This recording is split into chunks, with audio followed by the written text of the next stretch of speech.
Bom, de início quero cumprimentar as mulheres presentes e todas as sergipanas. Hoje é o Dia Internacional da Mulher. E segundo, a satisfação de estar novamente aqui, coincidentemente no segundo ciclo de revisão, também fui o relator da Energisa Sergipe e agora novamente. Mas a oportunidade de voltar aqui, porque eu sou sergipano, então eu venho 2, 3 vezes por ano e a cada 4 anos venho também na revisão tarifária da Energisa Sergipe. Esta é a última oportunidade, porque o meu mandato estou no segundo mandato, acaba em dezembro próximo. Bom, e outra, está na universidade, eu sou sergipano, me formei, sou professor da Universidade Federal de Santa Catarina, nunca estudei aqui, então estar aqui na universidade é uma ótima oportunidade. A revisão tarifária é uma coisa que acontece em algumas empresas a cada 4 anos, a maioria, outras a cada 5 anos e uma a cada 3 anos. Em média, 4 anos. É uma oportunidade para, como o próprio nome diz, rever a tarifa da empresa, para mais ou para menos. E nessa oportunidade se acha o equilíbrio econômico-financeiro da empresa e depois tem 4 anos em que só se tem reajuste, a revisão só acontece agora.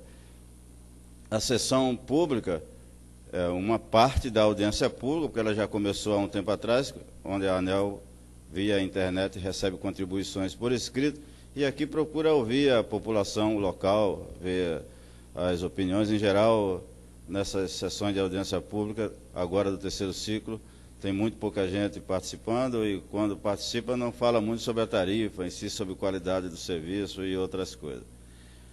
Aqui o nosso rito é bem simples, tem uma apresentação técnica, que no caso aqui vai ser feita pelo Luiz Fernando, que é um especialista em regulação da Superintendência de Regulação Econômica, e é o responsável pelo processo, pelo cálculo todos os cálculos relativos à nova tarifa da Energisa Sergipe. Ele faz uma apresentação em até 20 minutos, depois o representante da empresa também faz uma apresentação em até 20 minutos, o representante do Conselho dos Consumidores também tem 20 minutos para fazer sua apresentação.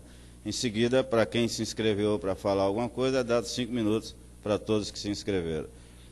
Para essa audiência pública, a mesa aqui da esquerda para a direita é composta pelo André Freire, que ele é especialista em regulação da Superintendência de Mediação da ANEEL, eu, Edivaldo, estou aqui porque sou o diretor-relator do processo, e o Luiz Fernando, que é o especialista em regulação responsável pelos cálculos lá na Superintendência. Luiz Fernando, por favor, Luiz Fernando.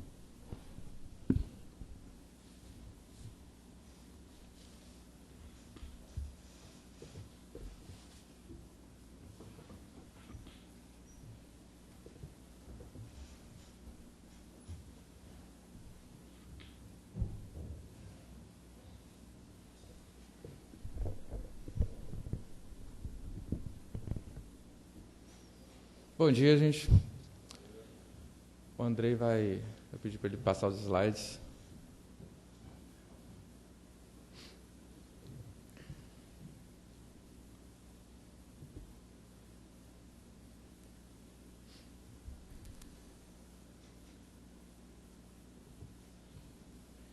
Você veio de táxi para cá? É longe, não? Pegou muito trânsito, você teve que atravessar o centro.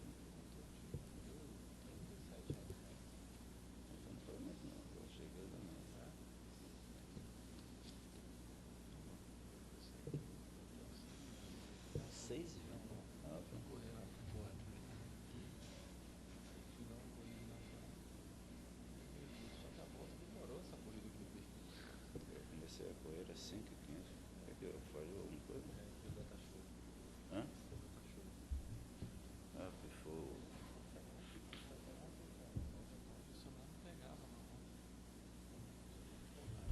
Só um instantezinho que é uma pequena falha que está sendo resolvida.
Excelente. Bom dia, gente. Vamos falar então sobre a revisão tarifária da energia Sergipe.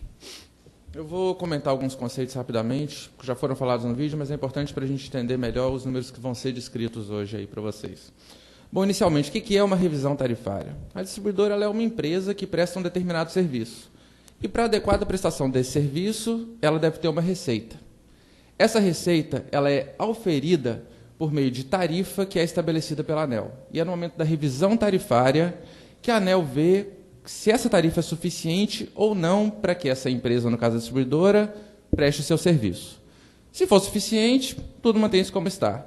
Se tiver a maior ou a menor, aí a ANEEL adequa ou para reverter para o consumidor, modicidade tarifária, reduzindo a tarifa, ou aumenta para conseguir cobrir os custos que a distribuidora tem normalmente. Bom, a receita ela tem duas parcelas, na verdade. Ela é feita de parcela A e parcela B, e tem uma parte financeira que eu vou comentar adiante. Então, primeiramente, a parcela A, elas são os custos não gerenciáveis da empresa, que são compra de energia, transporte e encargo setorial. A parcela B são os custos gerenciáveis, é onde a gente vai focar o nosso estudo, a nossa revisão, que são os custos de distribuição. E os financeiros, nada mais, nada menos são do que valores que os consumidores pagarão pelos próximos 12 meses. Para a gente entender como é que a receita é composta, esse gráfico em pizza ele mostra a composição de cada parte. Bom, primeiramente, em relação à compra de energia.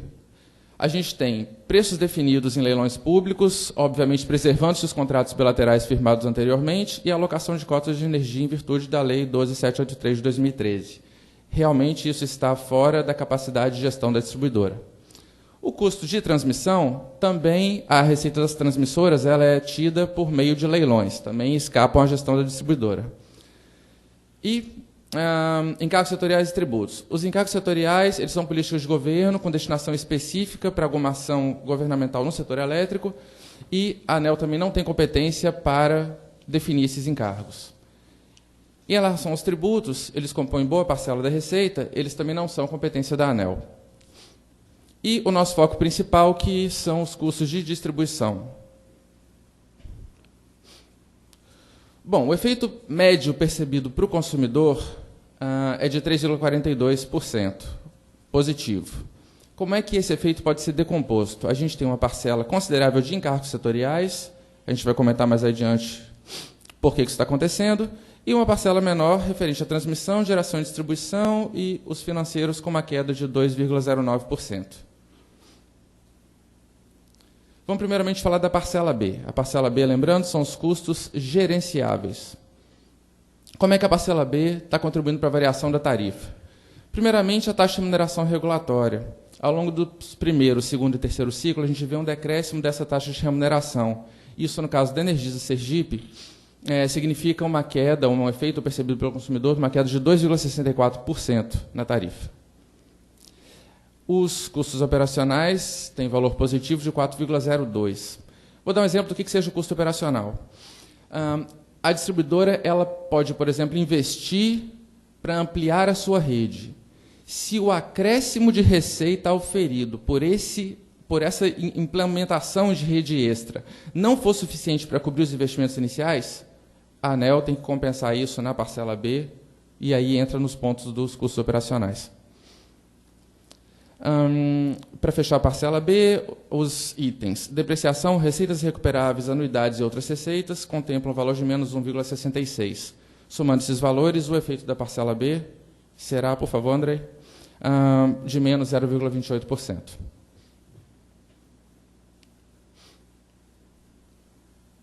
Perfeito.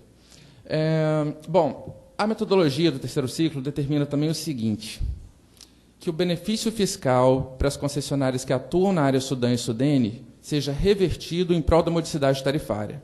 A associação que representa as distribuidoras ela entrou com uma ação e a Justiça Federal concedeu uma liminar impedindo que a ANEEL revertesse para a modicidade tarifária esse benefício fiscal. O que eu estou dizendo? Qual é o efeito prático do que eu estou falando para vocês? Por favor, Andrei. A gente percebe, ali ficou escuro, a gente tem um efeito atual, que eu estou comentando com vocês, de 3,42%. Caso não existisse essa liminar judicial e a ANEEL pudesse reverter em prol da modicidade tarifária o benefício fiscal que eu acabei de comentar, o consumidor, o efeito médio geral, seria menor no valor de 2,29%. Vamos partir para a parcela A, que são os custos não gerenciáveis pela distribuidora. Como é que a parcela A está contribuindo para o aumento da tarifa? Bom, a compra de energia está negativa, valor de 0,2. A gente percebe que a compra de energia é composta por aqueles itens, né, ali à direita, e a gente vê o comportamento na revisão extraordinária, agora que aconteceu em janeiro, e o proposto nessa audiência pública para a revisão de 2013. Os encargos setoriais é que são os maiores responsáveis pelo aumento na parcela A, em especial o ESS. O que é isso? O encargo de serviço de sistema, ESS, por segurança energética, a previsão desse encargo ela está alta, pois os reservatórios estão baixos do Sistema Interligado Nacional.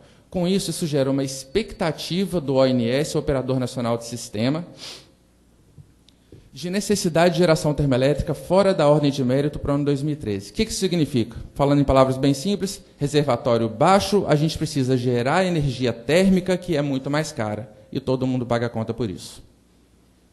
Resultado da parcela A, positivo em 5,8%. Os componentes financeiros eu comentei com vocês, são os valores que os consumidores pagarão pelo período de 12 meses, a partir do aniversário da distribuidora. E eles compõem o valor de 14,6 milhões de reais, sendo o maior impacto os subsídios presentes nas tarifas, o valor de 10,4 milhões.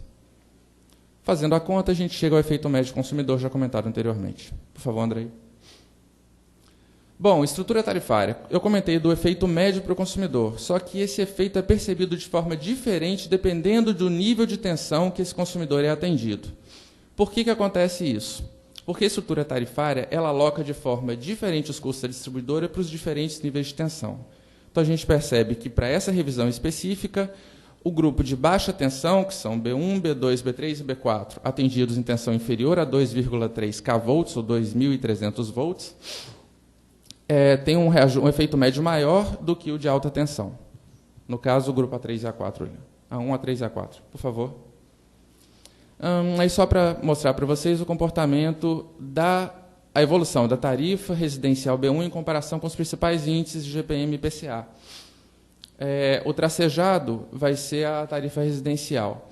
Então, quando a gente repara ali, eu foquei uma parte específica, a partir de 2005, a gente vê que em boa parte dos anos, né, com o andamento, a gente teve um aumento da tarifa residencial inferior aos índices de inflação. Em específico, 2 cumes negativos ali, um em 2008, que foi a revisão anterior, e outro na revisão extraordinária agora de janeiro. Bom, em relação para comentar, não vou entrar em detalhes, mas é importante comentar, em relação ao fator X. A parcela B ela é reajustada por IGPM menos fator X. Esse fator X calculado nessa revisão, até o momento, porque esses valores são provisórios, é 2,22%. Vamos para os indicadores de continuidade. Bom, eu como consumidor, qual é a percepção, como é que eu percebo a qualidade do serviço prestado? Bom, para mim, consumidor, a qualidade no serviço prestado de energia elétrica é que ela seja ininterrupta, quer dizer, que não acabe a luz, e, eventualmente, acabando, que seja, pelo menor tempo possível, o menor número de vezes possível. Então, na metodologia da ANEEL existe uma forma de mensurar essa qualidade de prestação de serviço de energia, que é com base nos indicadores de continuidade, que eles podem ser coletivos ou individuais. Os indicadores coletivos são o DEC e o FEC. DEC é a duração dessas interrupções e o FEC é a frequência com que elas acontecem, isto é, o número de vezes com que elas acontecem. Por favor. Os individuais. Os individuais são DIC, FIC e DEMIC. DIC é a duração de cada uma dessas interrupções, FIC a frequência com que elas acontecem, o número de vezes que a luz é interrompida, e o DEMIC é a duração máxima de interrupção contínua por unidade consumidora. O que importa para a gente, em relação aos indicadores de continuidade individuais, eu indiquei ali embaixo. Eles são obtidos a partir dos indicadores coletivos, devem ser informados nas faturas, existe uma compensação automática na fatura em caso de violação. A título de curiosidade, a gente vê o tanto que a Energisa Sergipe pagou por falta de energia para consumidores em 2010 e 2011. Bom, para a gente fazer uma análise da Energisa Sergipe, vamos primeiro em relação ao DEC, que é a duração equivalente dessas interrupções. As barras, elas são o DEC apurado da Energisa Sergipe, para os anos ali embaixo. A gente tem o limite regulado pela ANEEL, o limite máximo, né, regulatório, e ali no canto direito, o que é proposto para o ciclo 2014 a 2018. Percebemos que, no caso do DEC, a Energisa Sergipe manteve-se bem, mas ela feriu, ela ultrapassou esses limites nos anos 2008, 2010 e 2011. Por favor, Andrei. Em relação ao Brasil, a gente vê o comportamento média Brasil do mesmo índice, né, do DEC. Em relação ao FEC, a frequência com que as interrupções aconteceram. A gente vê que a Energisa Sergipe, em 2011, ultrapassou esse limite.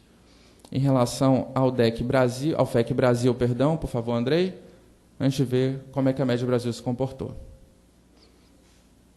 Existem 2 rankings de continuidade do serviço. Esse aí é o 2011, a gente está com ele tampadinho ali. O 2012 eu ainda não trouxe, porque ele vai ser publicado só a partir de abril desse ano, até abril. Bom, existem 2 grupos de distribuidoras, as de grande, e as de maior e de menor porte. A Energisa Sergipe está no primeiro grupo, de maior porte. E a gente vê que ela está em 29º lugar no ranking de continuidade. Isso chama a atenção que esses limites devem ser observados, né? Porque eles que mensuram a qualidade do serviço prestado e a forma como o consumidor vê isso. Eu queria agradecer a presença de vocês e lembrar que o período de contribuição para a audiência pública é até hoje, as instruções estão no site da ANEEL, e lembrar para vocês que esses valores eles são provisórios ainda, porque a gente ainda vai analisar as contribuições trazidas de vocês e, quando pertinentes, quando couberem, elas serão incorporadas aos nossos cálculos. Eu agradeço. Obrigado, Luiz Fernando. Muito boa apresentação. Chamo agora os representantes da Energisa Sergipe, seu diretor-presidente, Georalho de Souza Filho, e acho que depois o Alexandre, né? Mas eles vão dividir a apresentação. Enquanto ele se prepara, foi visto aí pelos números que, se não fosse o despacho de térmica previsto para o decorrer de 2013, muito provavelmente a Energisa teria uma redução de tarifa, porque só essa previsão de despacho de térmica está levando mais quase 6% para cima o total do efeito para o consumidor da Energisa. Isso porque, quando nós colocamos em audiência pública, nós tínhamos uma previsão que eu acho que era menor do que o que deve acontecer na prática. Então, é possível que esse número ainda seja, esse número do despacho de térmica seja revisto para cima. Apesar, outros podem ser revistos para baixo, mas a expectativa hoje talvez seja de que tenha mais despacho de térmica do que o que nós esperávamos quando colocamos esse processo em audiência pública. Por favor, já. Até 20 minutos. Bom dia a todos. Satisfação estar aqui. Vou pedir a ajuda do Job ali na passagem dos slides. Vou tentar fazer bem rápido. Tenho que compartilhar o tempo aí com o Alexandre. Vamos adiante, Job. A Energisa, eu posso tirar o microfone aqui? Posso, né?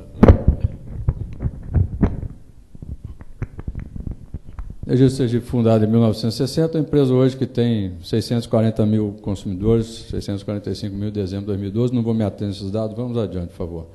Queria retratar aí investimento do Programa Luz para Todos. A gente ligou, ao longo do período 2004-2012, 52 mil unidades consumidoras, sendo que de 2008 a 2012, né, que o programa já vinha sendo completado, 23 mil unidades consumidoras. Isso aí denota o nosso compromisso com o investimento e o atendimento a essas áreas que são muito necessitadas. Vamos adiante, por favor. O investimento próprio, a gente investiu nos últimos 5 anos, em valores atualizados, 309 milhões, e aí só gostaria que vocês prestassem atenção na questão da trajetória dos investimentos, tem sido crescente nos últimos anos. Vamos adiante. As principais obras, tem ali retratos de algumas subestações. O que eu queria destacar é que a gente tem investido em subestações na capital, mas também no interior. Quer dizer, a Energisa Sergipe não tem olhado apenas para Aracaju e dito, olha, eu vou investir em melhorar a qualidade de serviço aqui.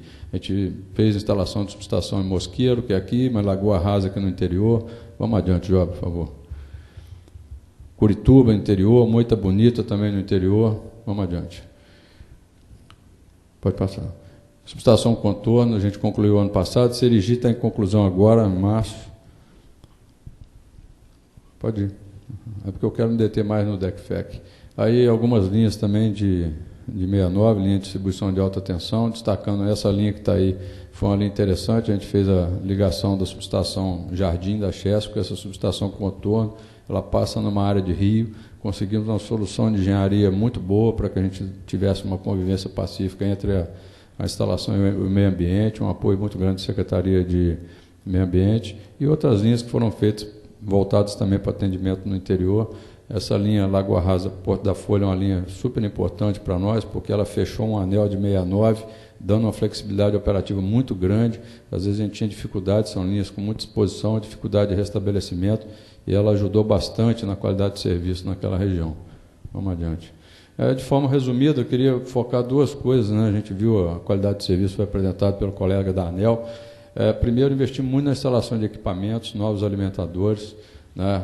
Rede protegida, temos instalado, vamos dizer assim, naquelas áreas críticas, com convivência com vegetação, o investimento em religadores, praticamente 140 religadores nos últimos 3 anos, reguladores de tensão, e um outro foco que nos ajudou bastante na questão da qualidade do serviço, no que tange principalmente a duração, foi a questão da melhoria da logística de despacho. Hoje a Energisa Sergipe tem um sistema de despacho de ordem de serviço todo automatizado, nada mais é feito em papel, tem controle via GPS de onde estão as instalações, onde estão os veículos, de maneira que o despacho seja feito para aquele veículo que tem disponibilidade. Essa disponibilidade é informada assim que o cara acaba de fazer o serviço, porque ele já registra no PDA, e a alocação via GPS permite com que o despachante, com o operador de sistema, possa saber aquele que está melhor localizado em relação à necessidade.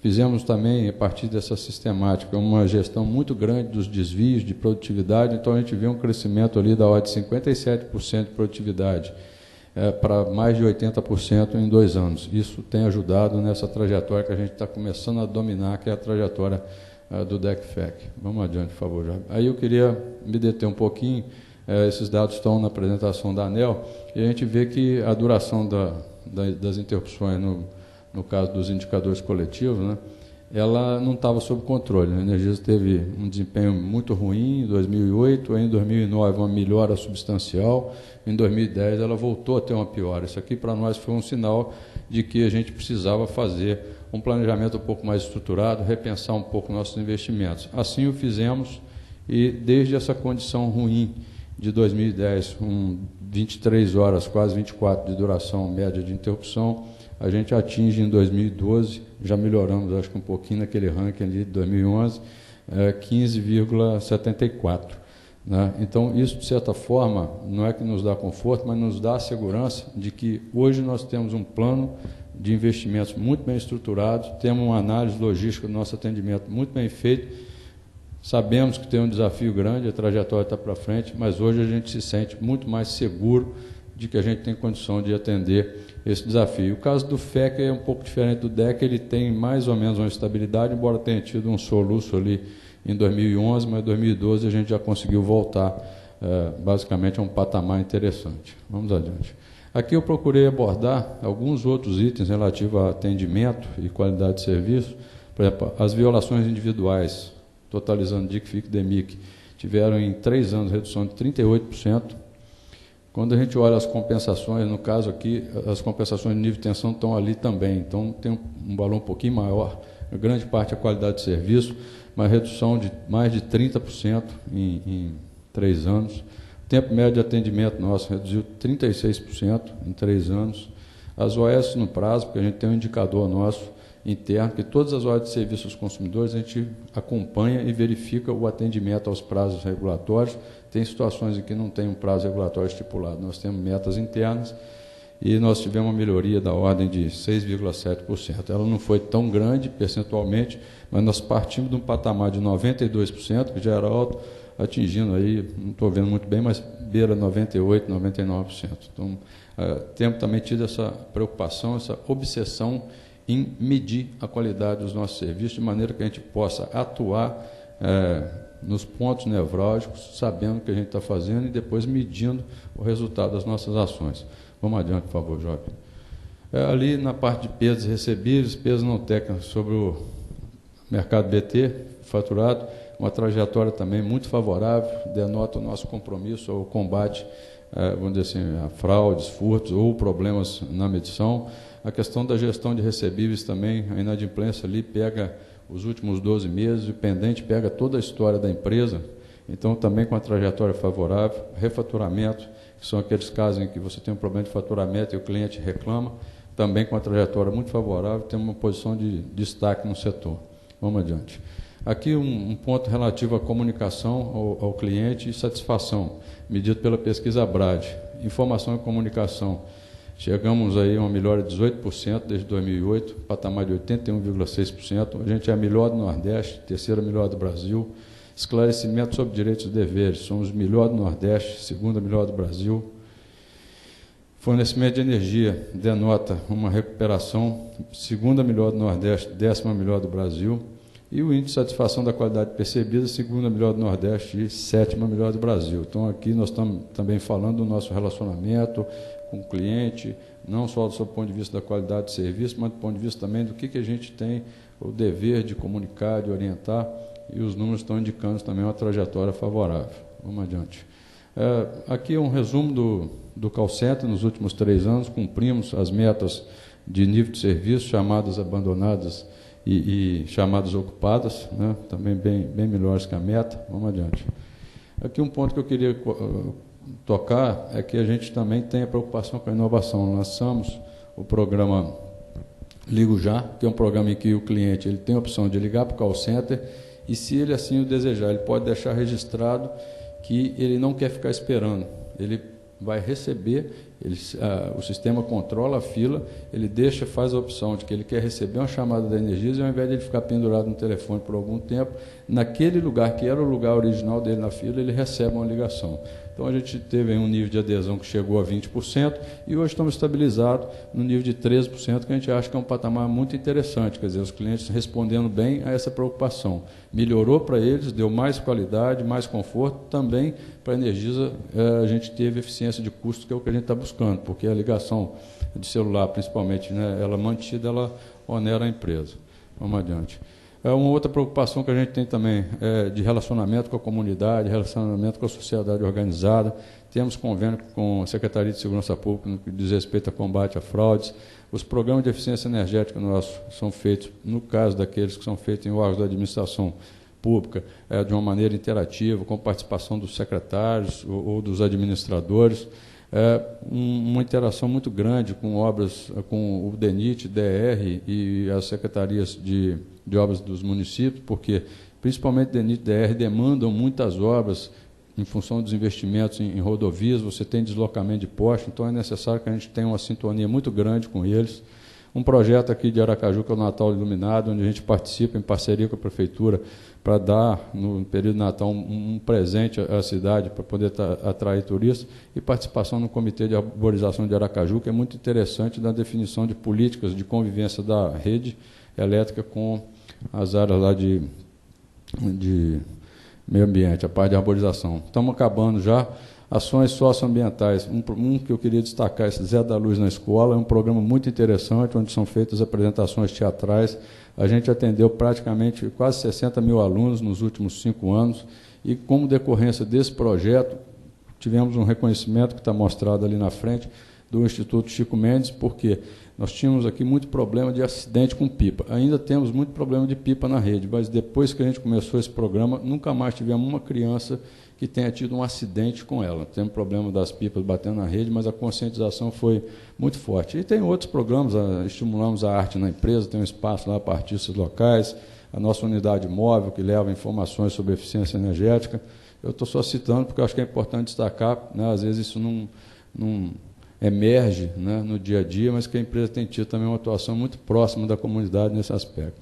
Vamos adiante, Jovem. Alguns reconhecimentos, aí tivemos aqui em Sergipe, em 2011, o Prêmio Bronze na qualidade, é uma entidade filiada da Fundação Nacional, e em 2012, Prêmio Ouro, nunca uma empresa de Sergipe tinha recebido essa distinção, e uma série de outros reconhecimentos, a própria ANEEL, a BRAD. Em 2011, tivemos no critério clientes, um destaque no PNQ, que também para nós foi muito importante. Vamos adiante. Bom, estamos no final, aí já foi apresentado pelo colega da ANEEL, a questão da trajetória. Né? Basicamente, a gente mostrou que o dever de casa que foi feito no que diz respeito ao DEC nos aproximou muito dessa meta, mas não dá para a gente descansar não, porque realmente é desafiador essa trajetória. Vamos adiante. O que eu acho que a gente está hoje? Como eu falei, nós estamos com um programa de investimento bem robusto, bem organizado, bem priorizado, ações de logística muito fortes para que aquelas metas de qualidade de serviço elas sejam atingidas, mas com eficiência de custo. Gostaria de encerrar fazendo duas considerações. A primeira, na condição de cidadão e na condição de cliente de energia elétrica, dizer que eu me sinto muito protegido pela atuação da agência, porque ela realmente faz com responsabilidade o papel dela. Na condição de presidente da empresa, dizer que a gente sabe que o desafio é grande, mas eu acho que nós temos recursos, temos competência e temos vontade. Então, com certeza, aquele ranking ali ele vai ter cada vez mais posições melhores para a Energia Sergipe, porque esse é o objetivo, a gente tem consciência da nossa responsabilidade, consciência da nossa capacidade. É isso aí. Muito obrigado.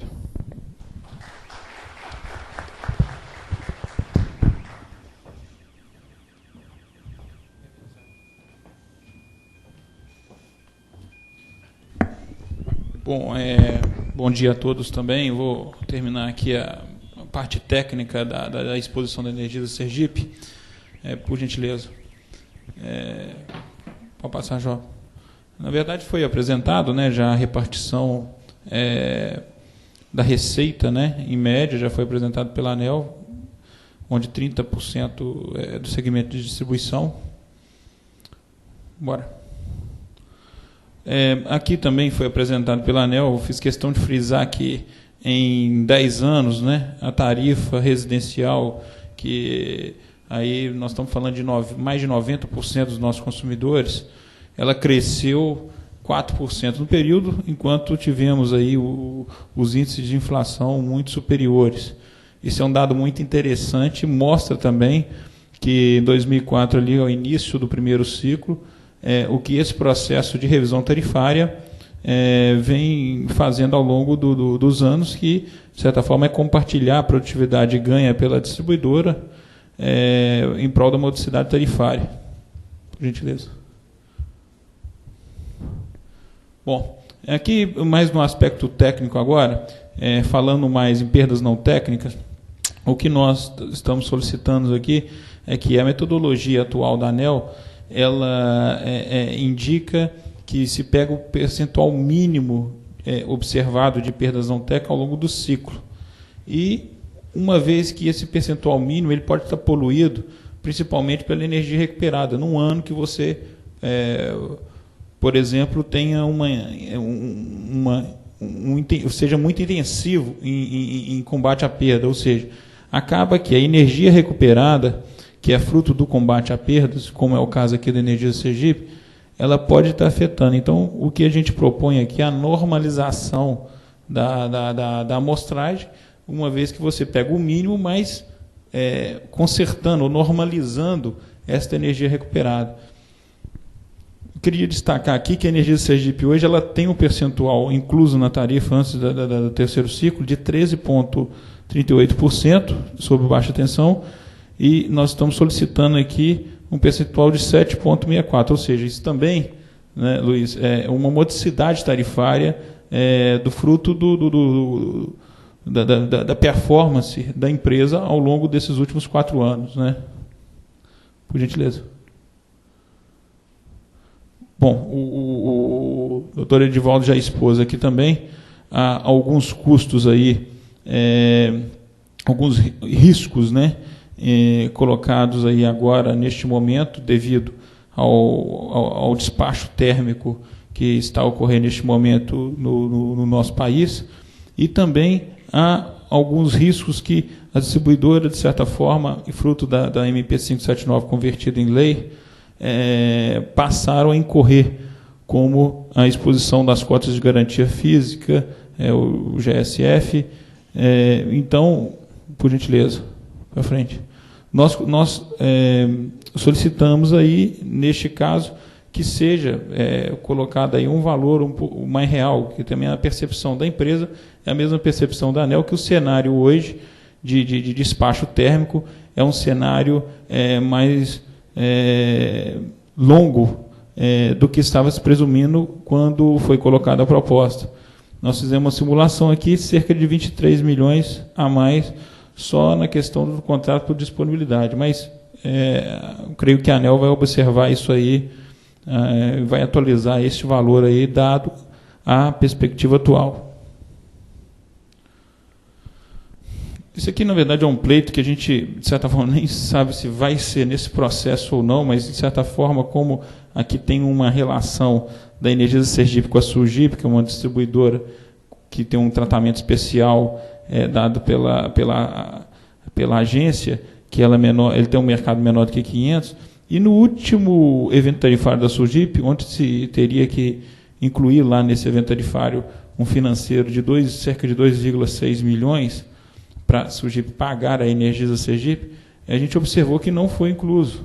Então, aqui é um pleito que a gente está fazendo agora, neste momento, mas também nós não sabemos se esse valor tem que ser incluso neste processo ou no próximo processo tarifário da Surgip. Mas como ficou faltando, a gente está registrando isso.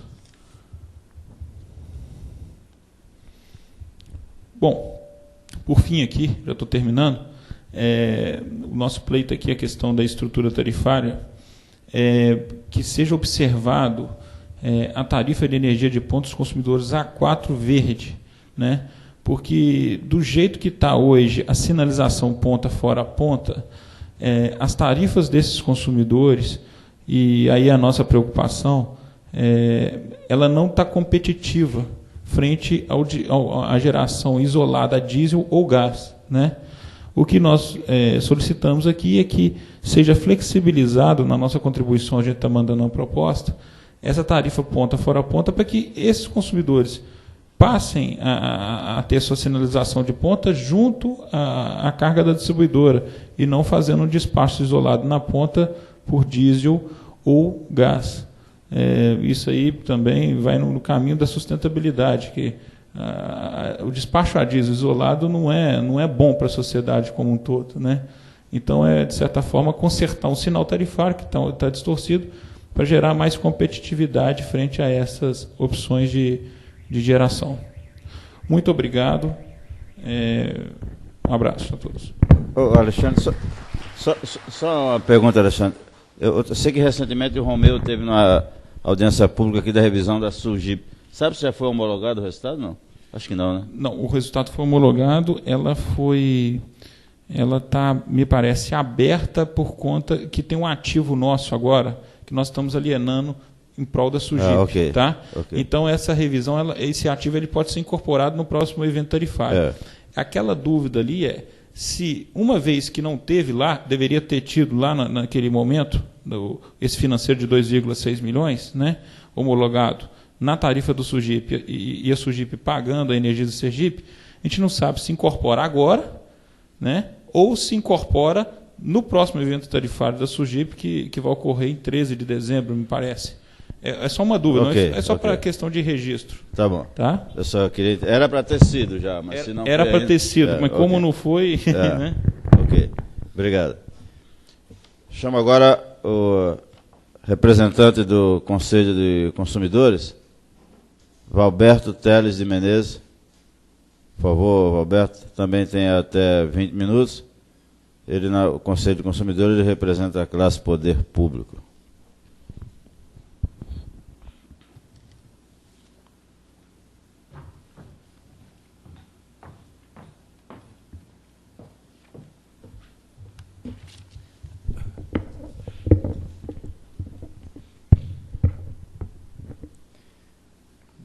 Bom dia para todos, primeiramente. Eu vou aqui fazer uma apresentação do Conselho desde a sua criação e do papel dele diante da nossa sociedade.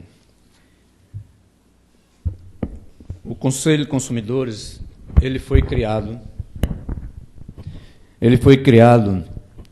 pela Lei Federal 8.631, em 4 de março de 93.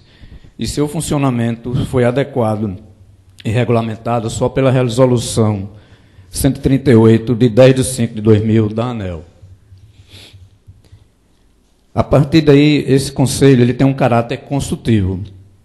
Ele visa orientar e analisar as orientações ligadas ao fornecimento de energia elétrica, tanto com as suas tarifas como a adequação de serviços. E o nosso conselho ele tem a composição com os seguintes representantes: da classe residencial, a classe comercial, industrial, rural e do setor público. Como também ele pode integrar esse conselho um representante do Ministério Público ou da Defensoria Pública. Nesse caso, nós ainda não temos nenhum representante dessa classe. A participação no nosso conselho ela é puramente voluntária, não remunerada também. Os conselheiros titulares e suplentes, eles só podem ser representantes de classe, ou seja, membros de órgãos de defesa do consumidor. Quem não pode ser conselheiro são os empregados, dirigentes da concessionária ou permissionária, cônjuges ou parentes de primeiro e segundo grau, ou candidato ou ocupante de cargo público efetivo. Os mandatos dos conselheiros devem ter duração de 2 anos, renovável a critério do próprio conselho, conforme procedimento estabelecido na Resolução Normativa 457, de 27 de setembro de 2011. E esses mandatos eles têm início todo 1º de outubro e terminam a 30 de setembro de cada ano. As principais atribuições do Conselho dos Consumidores são as seguintes: manifestar-se formalmente, especialmente quando solicitado pela ANEEL, a respeito das tarifas e da qualidade do fornecimento de energia elétrica, respectivo da distribuidora. Cooperar com a distribuidora e estimulá-la no desenvolvimento e da disseminação de programas educativos, destinados à orientação dos consumidores sobre a utilização da energia elétrica, esclarecendo-lhes sobre os seus direitos e deveres. Acompanhar, quando solicitado, a solução dos conflitos instaurados entre consumidores e distribuidoras. Cooperar com a distribuidora na divulgação das decisões e dos atos praticados pelo Conselho.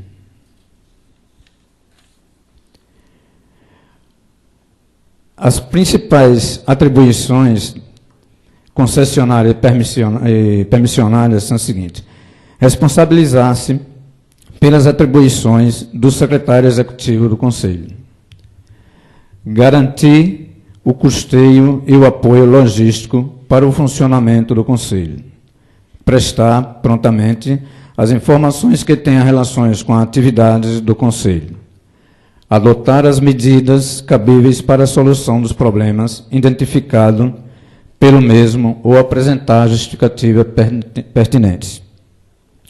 Manter à disposição da ANEEL, agências conveniadas, os documentos pertinentes às atividades dos conselhos.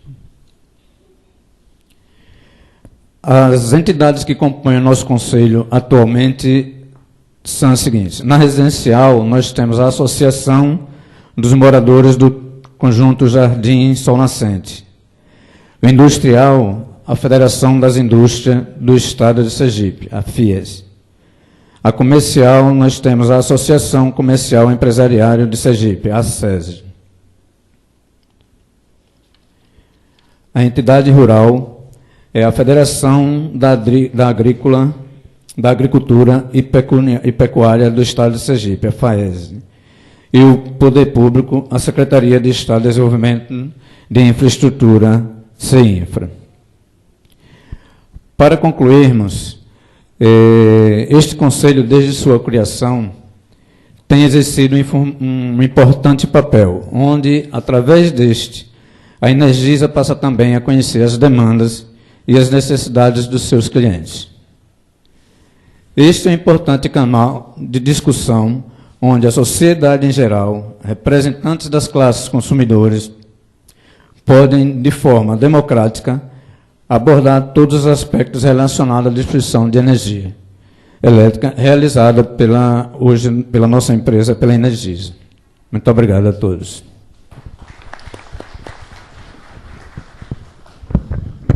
Obrigado.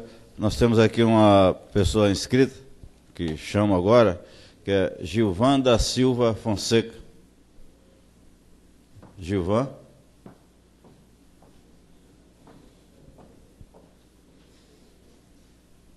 Ou ele não quer falar, ele só se inscreveu?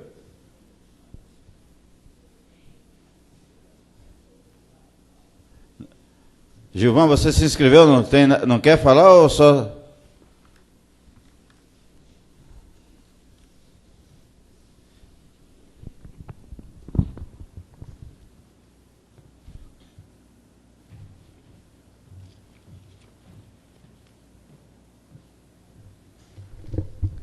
Bom dia a todos. Obrigado por me convidar. Eu sou vereador lá de Moita Bonita. A respeito que eu queria falar nesse momento é um problema que acontece em Moita Bonita. Eu estou no meu 3º mandato e no meu 1º mandato eu assumi uma briga com a Energisa e com a prefeita, que eu faço a oposição lá, porque existe uma taxa de iluminação pública que a população paga. E no meu 1º mandato, a população fez uma manifestação na Câmara e eu fui até o Ministério Público. E a prefeita apresentou um documento na Câmara que as lâmpadas que a população nos povoados que paga iluminação pública e não tem iluminação pública. Então, eu liguei para a Energisa em Itabaiana, denunciando isso, fui para o Ministério Público e até hoje fica passando para a prefeita leva um documento, diz que é a Energisa e até hoje não foi resolvido nenhum problema e quem sofre é a população. Queria saber alguma explicação sobre isso. Liguei agora há pouco para a Câmara, para poder me dar alguma informação, e o presidente e o secretário lá da Câmara me falou que tem um documento que é a Energisa, a população paga a taxa, tem um contrato com a Energisa para a Energisa colocar as lâmpadas e vários povoados em Moita Bonita não tem iluminação pública. É esse argumento que eu gostaria de ter informação sobre isso. Muito obrigado a todos. Obrigado. O Gilvan era o único inscrito. Gostaria de saber se tem mais alguém que gostaria de falar, não se inscreveu e gostaria de vir aqui falar alguma coisa, desde que seja sobre energia elétrica. Pelo jeito, não tem. Ele levantou lá, vai falar? Não, né? Não, só levantou. Bom, Gilvan, eu quero falar só, dado que você veio aqui, o caso da iluminação pública, recentemente a ANEEL editou uma norma, aliás, editou de uma maneira bastante atrasada, que em alguns municípios do Brasil, o serviço de iluminação pública era prestado pela própria distribuidora, em outros pelo município. E a Constituição obriga já um bom tempo que seja prestado pelo município. E o município pode contratar a distribuidora para fazer a manutenção, etc, etc. Tem um prazo para que, não sei se já venceu esse prazo, para que os municípios, pelo que eu vi, Moita Bonita já é do município, né, já é da prefeitura, então significa que já cumpriu o prazo. Aí a combinação entre, pelo que eu vi, há um conflito entre a prefeitura e a Energisa e a Câmara Municipal de ver quem faz. Infelizmente, a taxa de iluminação pública não é regulamentada pela ANEEL. A ANEEL entrou nessa confusão toda recente, com uma pressão muito grande da Câmara dos Deputados, para dizer o que era e o que não era do município. Sofremos um bocado lá. Eu mesmo fui o relator do processo. Mas, de qualquer forma, viu, Gilvan?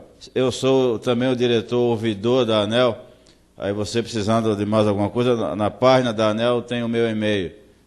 E você pode mandar e-mail para mim que eu tento ajudar na solução desse problema. Eu sou atualmente o diretor-ouvidor da ANEEL. Bom, essas últimas audiências públicas sobre a revisão da tarifa têm sido mais ou menos como aqui, com raras exceções, com poucas contribuições da população quanto à tarifa propriamente dita.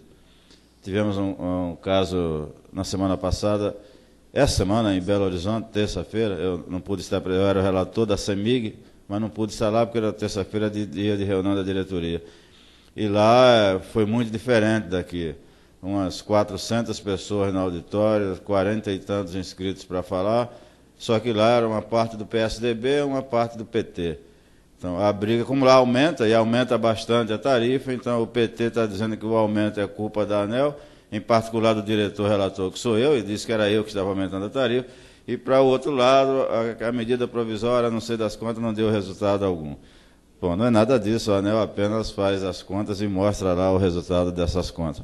O problema é que, como a medida provisória, ela reduziu bastante a tarifa, então a notícia dessa redução talvez tivesse feito com que os consumidores se desestimulassem a comparecer nas audiências públicas de tarifa. Aqui, por exemplo, não sei quanto é que foi a redução média aqui na energia da Sergipe, mas deve ter sido em torno de 18%, 19%. Então, se está aumentando agora 3 e alguma coisa, o consumidor fez a conta, bom, ainda sobrou 15 de redução, 16 está bom demais, não vou comparecer lá. É provável que o local também, talvez tenha sido um pouco afastado, embora eu tenha visto que tenha terminal de ônibus aqui, também não tenha sido muito atrativo, não sei se chega aqui pegando um ônibus só, se tem que pegar 2 ônibus. Acho que o local talvez tenha afastado algumas pessoas de virem até aqui.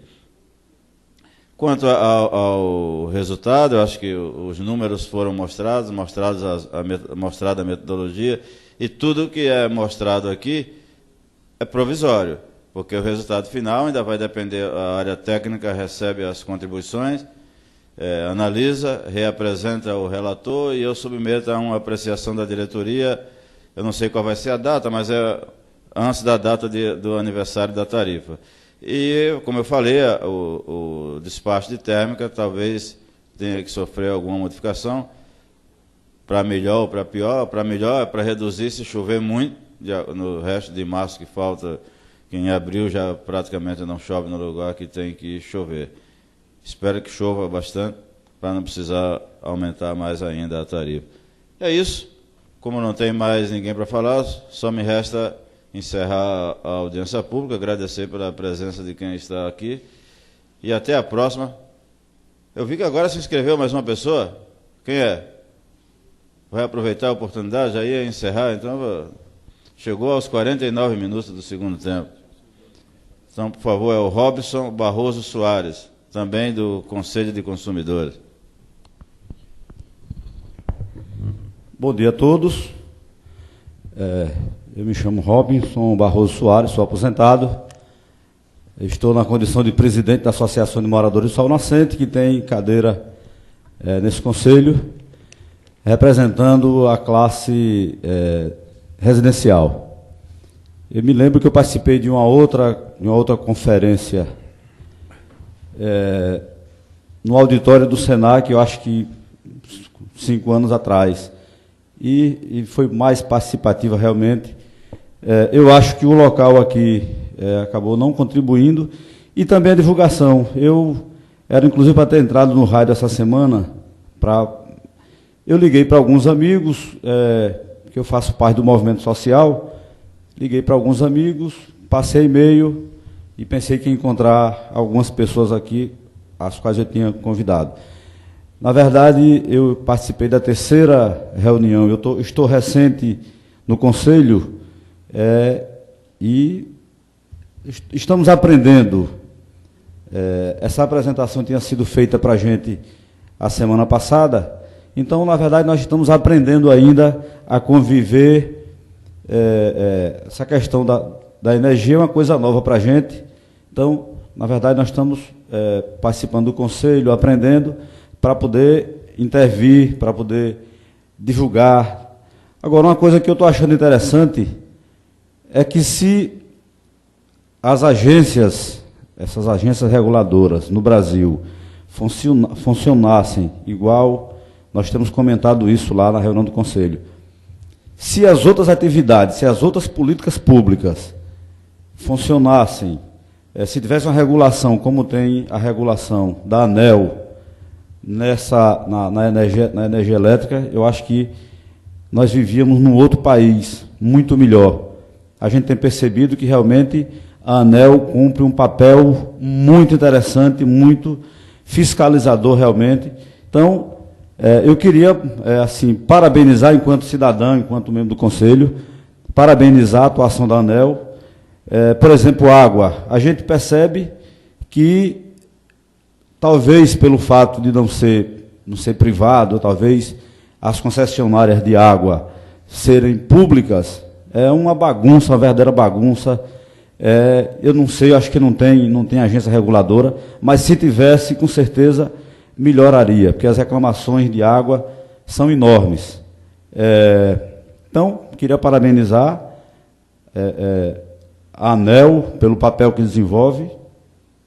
Enquanto cidadão, eu vou continuar prestando o conselho voluntário. Tenho assim eu me sinto muito bem participando do conselho. Estou dando a minha contribuição. Estou aprendendo mais para poder intervir, inclusive, de forma mais me colocar à disposição, inclusive da classe residencial. Quer dizer, eu quero colocar o meu nome, colocar a instituição que eu represento publicamente, para que as pessoas, inclusive, possam ligar para a gente e a gente possa intervir de forma mais sistemática, melhor. Mas a gente já está dando a contribuição da gente. Eu tenho um outro colega ali que faz parte, que é suplente, que também faz parte da direção da Associação de Moradores, também é muito atuante. Nós temos uma vida pública aberta aí, nós já participamos de muitos movimentos sociais. Eu ajudei a fundar o Conselho de Saúde de Aracaju, me envolvi bastante através da associação, me envolvi bastante com a política de segurança pública. Então, eu sou um cidadão que tenho dado a minha contribuição e quero agora, nessa oportunidade que eu estou no Conselho, dar a minha contribuição para essa questão da energia elétrica. Muito obrigado. Obrigado, Robson. O Conselho de Consumidores para a ANEEL, para a atividade reguladora, é muito mais importante do que muitos se consideram. Nós tivemos agora, ontem em Salvador, na audiência pública da Coelba, uma conselheira lá, aliás, representante da classe residencial, ela é muito ativa, e o Conselho lá contratou, o processo de revisão tarifária é complexo, contratou uma consultoria para essa consultoria fazer a contribuição do Conselho de Consumidores na revisão. E lá é uma redução de tarifa, e pelo que eu sei, eles fizeram uma boa contribuição. Então, seja bem-vindo, Robson. Lá tem ótimas... A ANEEL faz pelo menos 2 reuniões por ano com os conselhos de consumidores, as pessoas vão lá, discutem, então a participação de vocês é muito boa, bem mais importante do que o que vocês imaginam. Especialmente agora com o processo de revisão tarifária, quando em geral reduz a tarifa, a população tende a participar menos, mas é importante participar, porque a gente erra. Na audiência pública da CPFL, um consumidor, um ótimo técnico, ele descobriu que tinha erro em nossas planilhas, o cara foi no detalhe da planilha, um erro importante, e mandou a contribuição por escrito, e a ANEEL vai ter que corrigir. Bom, eu vi que a empresa, antes de encerrar, tal como a ANEEL, já entendeu que é um desafio a qualidade do serviço, melhorou ali o ano de 2012, né, já teve uma melhoria em relação a 2011. E aqui, isso é uma situação que, na ANEEL a gente fica, eu, por exemplo, desconfortável, não com o que aconteceu com a qualidade de alguma distribuidora, mas quem teve o cuidado de olhar o gráfico de como eram os limites no início e os limites agora, os próprios limites estabelecidos pela ANEEL estimulavam a ineficiência. Porque, desde o início, o limite é muito mais folgado do que o que a empresa alcançava. Então, o limite era... A empresa, eu vi o gráfico da energia, ela no início era 15 horas de DEC e o limite era 18. Então, isso aí, entre 15 e 18, a empresa tinha folga para piorar. Então, por que era assim? Tem uma equação, fazia parte do contrato de concessão e a ANEEL cumpre o contrato. Portanto, a ANEEL não podia deixar de cumprir o contrato. O erro foi na origem. Dali em diante, só coube a ANEEL cumprir o que estava no contrato de concessão. A ANEEL às vezes até em situações que o resultado parece esquisito, mas eu, por exemplo, se tem uma coisa que eu priorizo é o cumprimento do contrato.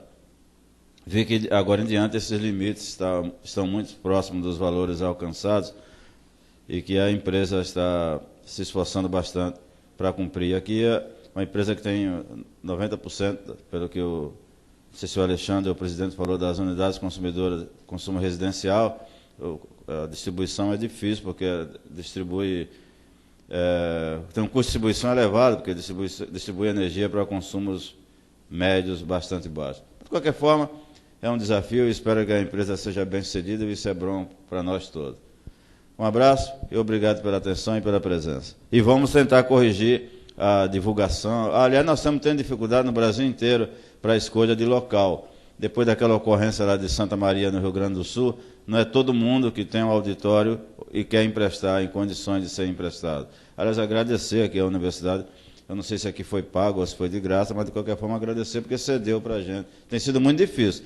Já teve até caso e por pouco não tinha audiência pública por falta de local, por falta de auditório. Então, obrigado a todos e um abraço.